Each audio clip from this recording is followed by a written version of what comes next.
Capítulo B. El prestigio del Mesías fue debido al Bautista. Mi prestigio en la Judea lo debía a la personalidad de Juan. Es evidente, que de no haber mediado la muerte de Juan, Jesús no habría conseguido influenciar a las masas, para que lo siguieran en un país donde las masas honraban al piadoso cenobita. Y por otra parte, está probado por ello, que la celebridad de Jesús hubiera quedado circunscrita entre la protección del Maestro y la dulce afectuosidad de algún discípulo, si Juan hubiera conservado por más tiempo su prestigio en la Judea. Mas, por efecto de la voluntad divina, la muerte de Juan vino a favorecer la misión de Jesús. La pérdida del apóstol era fácil preverla en vista de su extraña predicación. Mas el género de muerte que le impuso una mujer escandalosamente deshonrada, hizo esta pérdida más cruel para los amigos del mártir. Juan fue arrestado y encarcelado por orden de Herodíades, que se había casado con Herodes, a causa de un delito.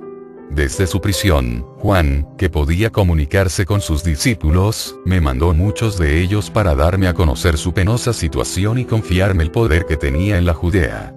Mis apóstoles acogieron con frialdad a los discípulos de Juan. El relato de los últimos sucesos y el temor de que yo corriera la misma suerte que él, les causó estupor y despertó en ellos un vergonzoso egoísmo. Desconociendo la fraternidad del dolor, desprovistos de esa elevación en la fe, que más tarde conquistaron, me suplicaron todos que renunciara al encargo que Juan quería confiarme y que permaneciera como un espectador neutral en una tragedia cuyo desenlace no podía ser cambiado de manera alguna por mi influencia. Asustado por las consecuencias del arresto de Juan, desesperado por el probable fracaso de mis tentativas, pero resuelto a ensayarlas, y fuerte, sobre todo por el legado que me dejaba el apóstol de Dios, me encaminé con los discípulos del prisionero para colocarme en las condiciones de poderlo servir y para recibir sus últimas instrucciones. Mis apóstoles y los discípulos de Juan tenían la misma fe. Pero estos últimos, endurecidos por las privaciones mayores, exaltados por más fuertes tensiones de espíritu, tenían que superar a los míos en todas las circunstancias de extremo infortunio y de fulminante adversidad. La cólera de Jesús prorrumpió en amargos reproches. Él llamó viles y perjuros a los malos servidores de Dios, a los que faltan a la delicadeza, al honor, a la amistad, y predijo el abandono y el aislamiento de su alma a los que lo llamaran con el miedo y la fuga. Mas la cólera de Jesús tenía que calmarse en la soledad, porque una elevada manifestación le inspiraba palabras como estas: perdónales, Dios mío, puesto que no me conocen. Sóstenme porque tú eres el solo fuerte. Defiéndeme en contra de la desesperación y consolida mi voluntad que vacila. Tú eres mi único refugio. Tú eres mi sola esperanza. Jesús encontraba amplias compensaciones, en la adorable bondad de Dios, a las tristezas que invadían su espíritu, y las malas impresiones desaparecían en la plegaria. Hermanos míos, el más bello de los heroísmos humanos, es el olvido de sí mismo para llevar a otros la palabra de paz y de consuelo. Las más grandes virtudes se encuentran en los senderos dolorosos y la marcha del alma hacia el Creador no se efectúa sino a fuerza de sacrificios. Honrad la desventura, inclinaos delante de la miseria, haced brotar la esperanza en los corazones febriles, trabajad empeñosamente en servir a los enfermos y en adormecer sus sufrimientos. Quebrad al mal en sus obras y esforzaos en la liberación del justo. Llegué al lado de Juan con la pasajera esperanza de salvarlo, mas él ahogó esta esperanza dándome las más espantosas informaciones respecto al poder que lo mantenía en cadenas. Lo que yo debía hacer, me dijo Juan, en el interés de nuestra causa, era mantenerme alejado del centro de la persecución y continuar haciéndome de partidarios en las clases más ínfimas. Quedé solo con Juan, no habiendo nada en mis apariencias que pudiera dar la menor sospecha a los guardianes del prisionero, y escuché la palabra del apóstol inspirada ya por los resplandores, que él entreveía del más allá, entre las sombras de la muerte. De rodillas, como poco tiempo antes, durante la penitencia del Jordán, incliné la cabeza delante de esa gran figura en la historia de los siglos. Juan me levantó, me abrazó, me dio ánimo y me hizo prometer que seguiría sus consejos. Resuelto a morir antes que renegar de sus palabras, me hizo saber así la condición que se le imponía para concederle la vida y la libertad. No veo la hora de alejarme de la justicia de los hombres y te dejo el cuidado de mi gloria ante la posteridad. Hijo de Dios, continúa mi misión. Date prisa. Los días están contados y nuestra alianza debe recibir su sello en la patria celeste, después del éxito. Date prisa. La causa de Dios está en peligro y el Mesías Juan confía al Mesías Jesús. Adora la causa de Dios que nos ha lanzado aquí y marcha hacia la muerte con la mirada fija en el porvenir. En el porvenir el nombre de Jesús será glorificado y su fe triunfará, porque el Dios de justicia y de amor lo ha designado el Mesías de la religión universal. La voz de Juan tomó entonces un tono profético, pasaron visiones ante él e hizo resurgir en mí la seguridad de mi futura elevación. Oh, fe santa. Tú despiertas el coraje y las virtudes, proporcionas el desprecio de los honores y de los sufrimientos, cumples milagros de amor y de sacrificios, adquieres fuerzas y devoción. Llevas la libertad al espíritu y la tranquilidad a los corazones. Tú eres la puerta de la esperanza, la llama de la caridad, la estrella maravillosa que brilla en el cielo oscuro de los náufragos. Oh, amor de Dios Santo. Tú solo te manifiestas al alma creyente y a todo espíritu fuerte y desligado de las tinieblas. Oh, Dios mío. Haz fácil la fe a los hombres que leerán estas palabras y manifiéstales todo tu amor. La paciencia de Juan no se desmintió, pues él recibió la muerte con la tranquilidad que da la fe. Habiendo quedado solo después de la muerte de Juan para dirigir a los hombres en la nueva creencia, yo recobré fuerzas en el recuerdo de las brillantes promesas de mi amigo y reuní los principios de su severidad para los pecadores, con una moral cuya base era la fraternidad. Engrandecido por la fama del solitario, seguí la costumbre de la purificación en el Jordán, tomando abiertamente el título de Hijo de Dios y dejando a Juan el nombre de precursor que él había tomado espontáneamente. Designando la habitación de mi Padre en el cielo, presentaba esta imagen con colores que convenían a los hijos de la tierra de ese tiempo. Hoy no podía decir más. El cielo y el infierno. Las puertas del infierno no prevalecerán en contra mía. La muerte es eterna para el pecador. El demonio lo arrastrará a un abismo sin fondo, y no verá jamás a Dios, porque él lo habrá maldecido, y porque la luz no penetrará en el infierno. La luz es Dios. El demonio reina en las tinieblas y el réprobo lanza gritos de angustia, llamando a Dios, que permanecerá eternamente sordo a ellos. Mas hoy digo en cambio, hermanos míos, el cielo es una designación vaga de la habitación de Dios. El infierno no existe. La muerte es el término de una etapa del espíritu. Las existencias sucesivas operan paulatinamente la purificación en la naturaleza de los espíritus, a los que la justicia de Dios da, a todos por igual, una manifestación confusa de la verdad, la cual paso a paso se perfecciona a medida que ellos caminan en la presencia del porvenir, por el abandono de los instintos materiales y por la pureza de los deseos. Mis preceptos son los mismos ahora que entonces, mas se apoyan sobre el punto fundamental de una doctrina, cuya exposición no hubieran podido comprender los hombres que entonces me rodeaban, y yo debía purificar sus espíritus sin preocuparme de los medios. Tenía que exhibirme como hijo de Dios, porque la palabra reformador no hubiera sido suficiente, siéndome de necesidad el conquistar un principio divino para elevarme ante la posteridad, para la que tal vez hubiera pasado ignorado sin este principio.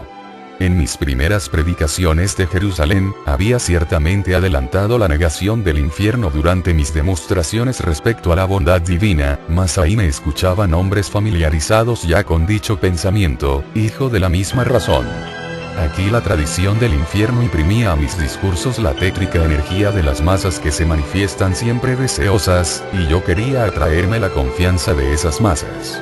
Durante mi estancia en Jerusalén, había explicado la manifestación del Espíritu para con el Espíritu, mas aquí yo hablaba del Espíritu de Dios y del Espíritu de las tinieblas, del Espíritu puro y del Espíritu impuro, de la resurrección de los cuerpos y de la presencia de Dios en el juicio de cada hombre después de morir, e insistía en lo de mi presencia a la derecha del Padre Celeste, cuando viniera a juzgar a los vivos y a los muertos. Hermanos míos, los enemigos de Jesús han sacado partido de estas contradicciones para acusarlo, y el expediente que Jesús empleaba para dominar las masas, le valió el que se le considerase como un ambicioso de los favores populares. Pero las pruebas respecto a las verdaderas intenciones de Jesús, se encuentran en sus invariables demostraciones sobre la fraternidad e igualdad entre los hombres, en su continua familiaridad con los más pobres y más desvergonzados, en su fácil renuncia a los halagos de la carne, en su alejamiento de las riquezas y de la disipación mundana, en su modo de presentarse, en sus hábitos, en su suplicio, que pudo evitar, y en fin, en el supremo honor que recibió de Dios al designarle como vuestro Mesías y vuestro iniciador en las nuevas doctrinas, en su felicidad, sus dolores, sus alegrías, su gloria. Sabedlo, hermanos míos, la pura luz de Jesús lo llevaba a establecer una creencia basada en la ley divina de la asociación fraterna de los espíritus. Mas no era llegado aún el tiempo de esta elevada demostración y Jesús tenía que plegarse a los solos medios que podían consagrar su popularidad. Sabedlo también. Jesús tenía como guía la inspiración de los espíritus del Señor, pero Jesús llamaba hacia sí la inspiración mediante la emulación de su misma voluntad, y muchas veces, errores, cuyo recuerdo le impone su memoria, fueron cometidos, siendo su causa la desviación de su juicio, en circunstancias en que solo el libre albedrío debe gobernar el espíritu. Me manifiesto ahora con la alta protección de Dios. En el mundo terrestre también hablaba con la alta protección de Dios. Entre mis dos apariciones corren 19 siglos y mi filiación. Así como mis palabras, no pueden ser las mismas. El Hijo de Dios, es un espíritu inteligente, llegado a su más alto destino por el cumplimiento de los deberes trazados a todos los espíritus de su orden, y las palabras de Jesús con los hombres de estos tiempos, tienen que señalar la distancia existente entre ellos y los pueblos de la Judea a los que se dirigía Jesús en su vida corporal. Emociones de elevada significación empujaban a Jesús hacia la familia espiritual por él merecida, y al mismo tiempo las emociones de su vida carnal durante su misión humana, lo empujaban a manifestar el origen y el fin de esta a los hombres de hoy en día. ¿Qué sería necesario para hacer desaparecer las dudas de la gran mayoría de estos hombres? Sería necesario repetir mis conversaciones familiares de otros tiempos y sus divagaciones en los discursos destinados a honrar la humanidad futura con la exposición de los deberes y de la revelación de las verdades prometidas al hombre inteligente. Sería necesario humillar más aún mi naturaleza y descender al nivel de las manifestaciones de los espíritus que permanecen en la atmósfera material, donde su puesto les está señalado desde larga fecha. Sería necesario ofrecer pormenores sobre los acontecimientos futuros y hacer un empleo vergonzoso de la gracia divina destinándola a manifestaciones tontas. Sería necesario obligar la fe de la humanidad con un milagro auténtico y arrojar el relámpago de la llama sobre la revelación, de la que yo soy el mensajero. Exponer mi opinión sobre el papel no vale nada, lo mismo que el describir el camino que yo seguí. ¿Qué importancia podría tener ello para hombres cuya vida pasa en el desperdicio de la inteligencia, en el embrutecimiento que origina el abuso de la fuerza, en los permanentes deseos ambiciosos e inmorales, en el grotesco desdén por todo lo que les recuerda la fragilidad de la existencia presente y la pesada responsabilidad del espíritu inmortal, en la negación de Dios y en el desafío arrojado a su justicia, con abominables divagaciones y con ejemplos más abominables aún, en el olvido completo de las atribuciones de hombre y en el olvido de todo pudor, de toda delicadeza, de toda probidad, de todo honor, de todo sentimiento humano? Me coloco al nivel intelectual del medium que elegí. Mas algunos hombres de espíritu grande encontrarán debilidad en mis manifestaciones y otros de más modesto talento harán notar las dificultades que surgen de estas mismas manifestaciones. Otros, y son los más numerosos, me acusarán de haber engañado al pueblo hebreo con enseñanzas que lo animaban a abrazar una creencia que yo mismo no tenía. A ello contesto: en casi todas las circunstancias de mi vida, recabé mi coraje del convencimiento que tenía de los favores divinos y era necesario hacerme digno de esos favores con un desprendimiento completo de los goces de la familia y de toda ambición propia del hombre. Tenía que sostener luchas para llegar al estado que yo deseaba, pero la firmeza de mi fe tenía que triunfar, porque Dios era mi apoyo y el premio a que aspiraba. La misericordia divina no me mandaba para llevar una misión fraterna. ¿Y no bastaba acaso la fuerza de este pensamiento para levantarme lleno de ardor después de un momento de depresión? En casi todas las obras de mi vida me preocupé del fin. En cuanto a los medios para persuadir y convencer a los hombres, empleé los que requerían la situación de las cosas y la inteligencia de mis oyentes. Convencido de la asistencia de los espíritus de Dios, no podía asociar esta definición con los dogmas fundamentales de la ley judaica, puesto que los sacerdotes, cuya arrogancia estaba de acuerdo con su poder, vigilaban por el fiel cumplimiento de la ley, y estos me habrían hecho morir antes de la hora establecida, antes del cumplimiento de la obra si hubiera empezado demasiado pronto la siega de la mies del Señor. Tenía el convencimiento de la asistencia de los espíritus de Dios, pero al mismo tiempo estaba seguro del peligro que corría por esta revelación en una época en que los espíritus no estaban dispuestos a recibirla, y fundé una doctrina más en armonía con el desarrollo del espíritu humano, persuadido de que más tarde estas verdades se abrirían camino. Tenía el convencimiento de la asistencia de los espíritus de Dios, pero en Jerusalén los amigos míos que tenían mi misma creencia, se habían negado a sostenerla en público. Ello no significaba más que un rejuvenecimiento de creencias. Ello a pesar de que las revelaciones se encuentran en el orden natural de las fuerzas humanas y de las fuerzas espirituales, de los designios de Dios y de los senderos abiertos por la providencia. Mas en este mundo de errores y de falsos profetas, ¿cuántos obstáculos tienen que vencerse para demostrar la verdad? ¿Cuántos vicios y cuántos desvaríos se oponen a las nociones traídas por la virtud y por la razón? Oh, mártires de todos los siglos que me habéis precedido. Oh, mártires de todos los siglos que me habéis seguido. Descended de las regiones en que ahora os encontráis para decir conmigo: pobre humanidad. ¿Cuándo, pues, llegarás a ser digna de los esfuerzos de los que quieren emanciparte? ¿Cuándo tendrás tú el coraje de levantarte y de mirar a Dios? De maldecir la ignorancia y de lanzarte hacia la inmortalidad con la fe y con el amor. Hermanos míos, la vida de Jesús tiene que ser explicada por Él mismo para borrar las dudas que existen todavía respecto a su naturaleza y a su sinceridad. Jesús lo dijo. Fue el apóstol de Juan y después de la muerte del solitario, busqué reunir los antiguos preceptos con los que le dictaba la alta inteligencia de los mundos. El amor fraterno, la solidaridad humana, la justicia y la misericordia de Dios, tales eran los dogmas establecidos por Jesús. Mas, para predicar estas cosas con algún desarrollo era necesario romper los dogmas antiguos, con la idea de la creación de un solo mundo, la dependencia del alma con relación al infierno, la condenación eterna, el poder del demonio, las demostraciones pueriles, los sacrificios impíos, en una palabra, era necesario destruir y reconstruir, y no tenía el tiempo ni los medios para llevarlo a cabo. En mis conversaciones con Juan había quedado convenido que arrojaríamos la semilla en medio de la gente plebeya y que el título de Hijo de Dios serviría para atraer a las masas en el porvenir, para que mi misión fuera provechosa e inmortal. La doctrina de Jesús tenía que apoyarse sobre el prestigio de la filiación divina, con el propósito de que ella quedara absolutamente establecida y religiosamente observada a fin de humillar todas las miserias morales. ¿Podía acaso el Mesías Jesús lanzar el anatema en contra del poder y de la dureza de los ricos? No, las turbas tantas veces engañadas por las apariencias de la virtud, no habrían admitido la moral del pobre Nazareno y lo habrían acusado de envidiar a los mismos que él señalaba para desprecio de los adoradores de Dios. ¿Podía acaso el Mesías Jesús lanzar el anatema en contra de la esclavitud y de la justicia humana? No, puesto que la muchedumbre no hubiera comprendido a un hombre que intentaba derrumbar las instituciones hasta entonces respetadas. Mas lo que el Mesías Jesús no podía intentar, podría intentarlo el Hijo de Dios y el porvenir recompensaría a Jesús por la derrota y contrariedades de su vida presente. Al Hijo de Dios le correspondería el decir: mi reino no es de este mundo. El cielo y la tierra pasarán, pero no pasarán mis palabras. Permaneced en la paz del Señor, caminad dentro de sus leyes y creed en la resurrección de los espíritus.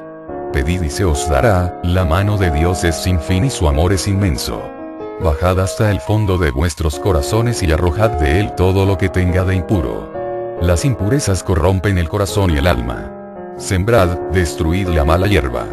Yo os lo digo, hombres de buena voluntad. Los que hayan sembrado aquí recogerán en otra parte. Os lo digo aún. Abandonad los bienes de la tierra, puesto que los ricos no entrarán en el reino de mi Padre. Mas entrarán los que todo lo hayan dado para seguirme. Mas entrarán los que hayan comprendido mis palabras y las pongan en práctica. Yo era el enviado de la justicia de mi Padre y me hacía el intérprete de su misericordia. Venid a mí, vosotros que habéis pecado, y os perdonaré. Venid. La liberación de vuestras almas se efectuará por obra de mi amor. Yo soy el buen pastor y el buen pastor da la vida por su grey. Yo soy la fuente del consuelo y a mi lado no se deben temer los peligros, porque Dios está en mí y yo estoy en él. Seréis arrastrados por los espíritus de las tinieblas hacia la muerte del pecado, mas yo soy la luz, la verdadera luz hasta la consumación de los siglos. Id, les decía a los pecadores, id y no pequéis más. El Señor os perdona por mis labios, puesto que soy su hijo predilecto y todo lo que yo perdone en la tierra será perdonado en el cielo. Soy el intérprete de mi Padre y del vuestro, porque la patria celeste es mi patria. Vine para traeros la verdad, para que la verdad sea conocida de todos los hombres en el presente y en el porvenir. Dios conoce vuestros más secretos pensamientos.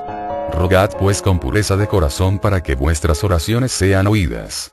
Practicad el bien en las sombras y que vuestra mano izquierda no sepa lo que ha dado la derecha. No imitéis a los hipócritas que levantan los ojos al cielo y tienen una cara escuálida, para demostrar a todos, que oran y ayunan. Cuando vayáis a la sinagoga, tomad una actitud modesta y entrad con el alma libre de toda venalidad y desligada de todo rencor. Cuando deis expansión a vuestro espíritu y a vuestro cuerpo con el descanso y en medio de las distracciones, haceos fuertes en contra de todo lo que sea bajo y grosero, porque ello desarrollaría en vosotros las tendencias bestiales y harían retroceder a vuestro espíritu. Cuando os encontréis en la aflicción, decid: Dios mío, sea hecha tu voluntad y no la mía. Enseguida Dios os mandará la alegría y la fuerza. Cuando os encontréis en la abundancia, distribuid lo necesario a los que no tienen, y cuando os encontréis en la necesidad, recurrid a vuestros hermanos. Todos los hombres son hermanos y Dios les dice: amaos los unos a los otros y amaos sobre todas las cosas. Mis gustos me llevaban a las reuniones populares y a menudo la curiosidad que acompañaba a mi persona, desnaturalizaba mis palabras, arrojándolas a las pasiones entusiastas de los amigos de lo maravilloso. Mis enemigos tomaban nota del ruido que se hacía alrededor de mis milagros y más tarde me acusaron de haber dejado que se creyera en estos milagros por no haberlos negado en lo más mínimo. Mi naturaleza de hijo de Dios, hermanos míos, era para vosotros un sujeto de estudio y tengo que definirosla completamente. Pero voy antes a explicar dos milagros referidos en vuestros libros, y si los elijo es por encontrarlos de una inventiva más exagerada que las de los demás. En la ciudad de Jericó un ciego vino a encontrarse en el camino de Jesús y se puso a gritar: Jesús, Hijo de Dios, haz que me sea dada la vista. Jesús le dijo: te es devuelta la vista, y él vio. Hermanos míos, el ciego de Jericó es una quimera. El hombre enfermo encontraba siempre en mí consuelos y también algunos medios de alivio, debido a mis estudios sobre las enfermedades humanas. De estos milagros yo no he tenido conocimiento sino por los escritos de vuestros historiógrafos. El cuento de los 5 pescados y de los 2 panes multiplicados y distribuidos entre muchos miles de hombres dejó perplejo mi espíritu al ver tan grande tontería humana. Hermanos míos, Jesús, como acabo de decir, se encontró a menudo en medio de las reuniones populares, pero jamás hubo algo de su parte que pudiera dar lugar a semejantes fábulas. ¿Con qué objeto hubiera provocado la creencia en estos trastornos de la naturaleza material mientras decía que el poder del Padre residía en el Fausto de la creación y en las inexorables leyes naturales de la materia? Al principio de este libro os referí la resurrección de una jovencita, resurrección que solo existió en la imaginación de los asistentes, pero que yo dejé que pasara como un hecho real porque no veía entonces inconveniente alguno en ello. La jovencita no había vuelto a la vida, yo lo sabía, pero aproveché la ilusión de los padres para inspirarles la fe en la resurrección del espíritu. Pero en cuanto a lo sucedido en Jericó y en todas las circunstancias en que se me hace aparecer como violando las leyes de la existencia material, insisto en mi negación absoluta respecto a mi participación en tales mentiras. Insisto en estos principios de alta filosofía religiosa. Que Dios no ha pasado jamás los límites puestos por Él mismo, que Dios no ha concedido a nadie la facultad de transgredir las leyes divinas, las que reposan sobre leyes inmutables, que Dios es un ser demasiado perfecto para engañarse, demasiado justo para favorecer a unos y dejar a los otros de lado, demasiado adorable para descender a combinaciones del género de las que se encuentran a cada paso en vuestros pretendidos libros sagrados. Oh, ciertamente, Dios me ha protegido. Sí, Dios me ha empujado hacia el porvenir para que fuera la luz y el guía de este. Pero no siempre fui digno de este honor, y es porque llegué a hacer lo que pude, preceder a la humanidad, y enseguida bajar desde esa luz hasta ella para bendecirla con mi sangre y emanciparla con mis palabras. Será también hijo de Dios el hombre que saborea la paz en medio de la tristeza y de los sufrimientos, porque él es libre de pensar, libre de adorar a Dios, libre de llevar alivio a sus hermanos con la fuerza del espíritu y la efusión del corazón, porque él es libre de vivir sin apostatar de su fe y de morir confesándola, libre de marchar hacia adelante durante la vida y después de la muerte. Será también hija de Dios la mujer de la tierra que haya sufrido todas las desilusiones con dignidad, que haya defendido todos sus derechos con la conciencia de su valer espiritual, que haya ascendido las gradas de la ciencia divina y multiplicado sus buenas acciones para ofrecerlas al Dios del universo. Será hija de Dios y podrá conservar este nombre tanto ante el mundo que habrá dejado, como ante el mundo hacia el cual habrá sido llamada por la voluntad divina.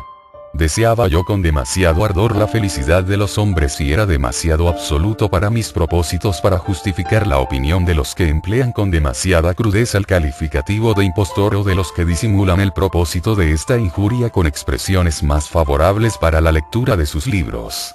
Tomando el nombre de Hijo de Dios sabía que tenía el derecho para hacerlo. Adelantándome hacia el abismo sabía que había caído en él. Me era agradable la amargura de la muerte, como hombre obligado a morir, y predecía a mis apóstoles el abandono del que más tarde se hicieron culpables. Pedía fuerzas a mi elevada protección espiritual y en mis alianzas humanas descendía a debilidades comunes a todos los hombres.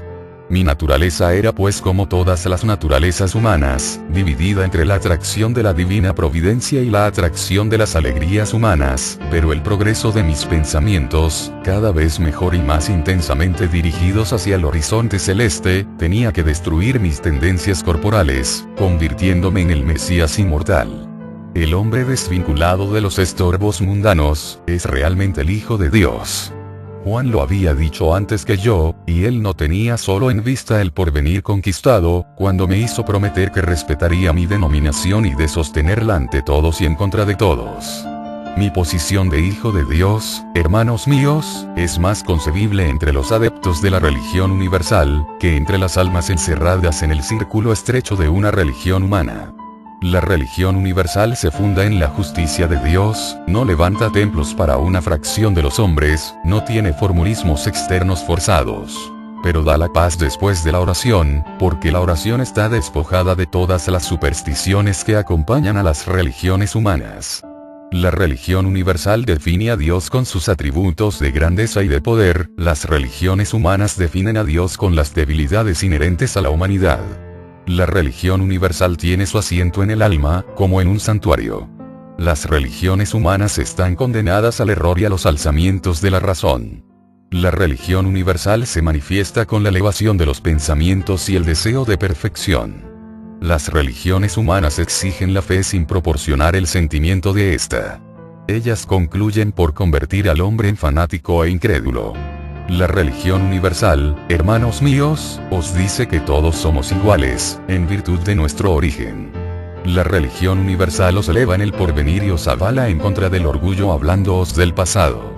La religión universal os da la definición exacta de vuestro ser y os salva de la desesperación, os inicia en la gloria de vuestro Dios y os promete alegrías en su casa. La casa de Dios es la casa de las inteligencias que han llegado a la perfección y al coronamiento. Es la patria del Hijo de Dios. De ahí viene Jesús en este momento para explicarnos su naturaleza. De ahí bajó en un día de misericordia, para ser Mesías, vuestro guía y consolador. Desde ahí también os bendice todas las veces que vuestras miradas piden la luz de Dios, y os la manda. Desde ahí os llama a todos, sí a todos, los unos después de los otros. He ahí el cielo, el porvenir de la religión universal, he ahí la mañana deliciosa de vuestra noche actual, el fin de vuestros esfuerzos, el trabajo de vuestra existencia. conquistar la muerte, conquistar la luz, conquistar un lugar en el sol de los soles, una voz en el concierto de las armonías divinas, conquistar la perfección del espíritu y no descender de las altas regiones sino para ayudar a las almas débiles, libertar a las almas esclavas para demostrar a los ignorantes la grandeza de Dios y el elevado destino del espíritu. Ah, hermanos míos, merced esta dicha y recread vuestra alma con esta esperanza. Durante varios siglos, después de la última humillación de su espíritu, Jesús asistió a los procederes contrarios a toda ley divina de los depositarios de la autoridad religiosa, y si no impidió estos excesos es porque Dios deja a cada uno la responsabilidad de sus acciones delante de su justicia. Porque Dios confirma sus leyes no interviniendo en el ejercicio de la libertad individual. Las fuerzas ocultas pueden bien sacudir un mundo, los mesías y los agentes superiores de la autoridad divina pueden bien ser los mensajeros de luz, pero la lucha es siempre ruda y la materia resulta la más fuerte. La materialidad apaga el sentimiento de espiritualidad en los mundos inferiores, del mismo modo que la espiritualidad apaga la materialidad en las altas regiones. Por todas estas razones no pudo poner freno al comercio que se hacía de su doctrina y tuvo que oír sus falsas definiciones, contemplar los delitos y las abominables venganzas, con el alma inmovilizada por la voluntad divina. Hermanos míos, mis queridos hermanos, bendecid el misericordioso pensamiento que me manda nuevamente entre vosotros. No preguntéis a Dios sus secretos, mas aproximaos al fuego de su amor, al fulgor de su luz, a la inteligencia de su naturaleza y desprendeos lo más posible de las tendencias de la naturaleza carnal. La naturaleza carnal os arrastra hacia amores deshonestos, a ambiciones rastreras, a cálculos delictuosos, a demostraciones hipócritas, a alegrías humillantes para el alma y a la pérdida de vuestra dignidad espiritual. Hombre como vosotros, yo también estuve sometido a las leyes de la materia y vengo a deciros que Dios quiere la posesión de vuestra alma toda entera. Acumulad tesoros para el porvenir en Dios y despreciad las riquezas terrenas. Destruid vuestra ambición por los honores humanos y mereced los celestes. Empezad la reforma de vuestros gustos depravados, de vuestros hábitos licenciosos, destronad el orgullo y el egoísmo para hacer resplandecer la modestia y la caridad. Adorad a Dios, como la luz y la libertad, como la calma y la fuerza, la inteligencia y la pureza, y no lo insultéis más con oraciones hechas sin la compresión de sus atributos que quieren la libertad, la calma, la fuerza, la inteligencia y la pureza de vuestros deseos, de vuestro amor, de vuestra fe y de vuestra esperanza.